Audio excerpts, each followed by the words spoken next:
আমরা আজকে আলোচনা করছি transforming food security alliance for science and global south hub. আলোচনার জন্য আজকে স্টুডিওতে আমাদের সাথে যুক্ত হয়েছেন ডক্টর শিলা অচবজু এবং মিস আকে memo. Shila, we were talking about Alliance for Science and the role it has played.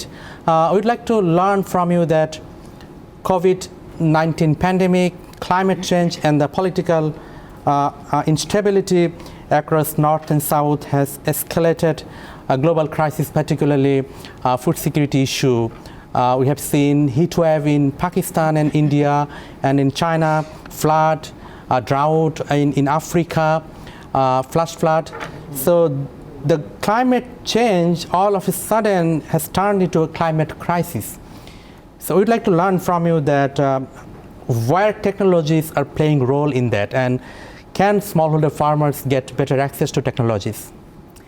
Wow, yeah, this is an important question. First, let's not, let's take a moment to realize the scale of change that we as a global population have gone through. So climate change is accelerating. We know it, we see it in our everyday lives anywhere you live in the world. It's no longer a global south problem or a global north problem, it's just a global thing. We understand our vulnerabilities much more now. There is nobody living anywhere in the world that doesn't understand that they're vulnerable. Our lives are full of all types of uncertainties. And so we had that terrible moment where we had the three terrible C's: climate change, COVID, and the biodiversity crisis, all of them coming together. And then, of course, we had the war in Ukraine, which then, just as we're coming out of the COVID crisis, we're now hit by an economic systems challenge.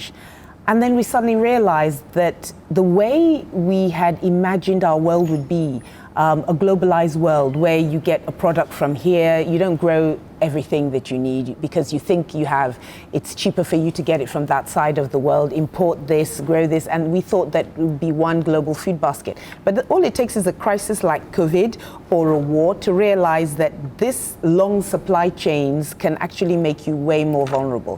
So farmers across the global south had suddenly realized their vulnerability to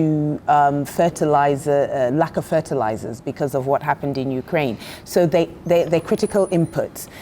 So just when we're getting over the fact that we're vulnerable because we don't have vaccines, then we find out we're vulnerable because we don't have our critical inputs for our agriculture. So these are serious challenges. But I have to say that the world, as human ingenuity always gives us some hope, the world steps up to that. And a number of the technologies that are being deployed in terms of climate smart agriculture and all of those innovations, they're not new, but we've suddenly realized that we had these tools in our toolkit and now we need to deploy them faster and better. So we are thankful to the scientists that have been for decades developing, bringing on board technologies that bring climate smart technologies, drought resistant, flood tolerant, disease resistant.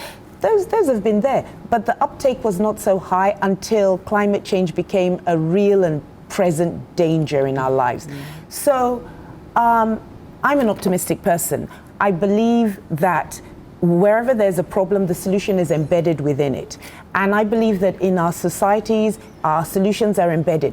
But what this challenge has taught us in the global nature of it is we have to work together. Yeah, Aki, I'd like to learn from you that you are working as a director for communication in the Alliance for Science, and you have been advocating and working for evidence-based information sharing, and also unfolding the research and translating that in a way that it works both for policy and for behavioral change.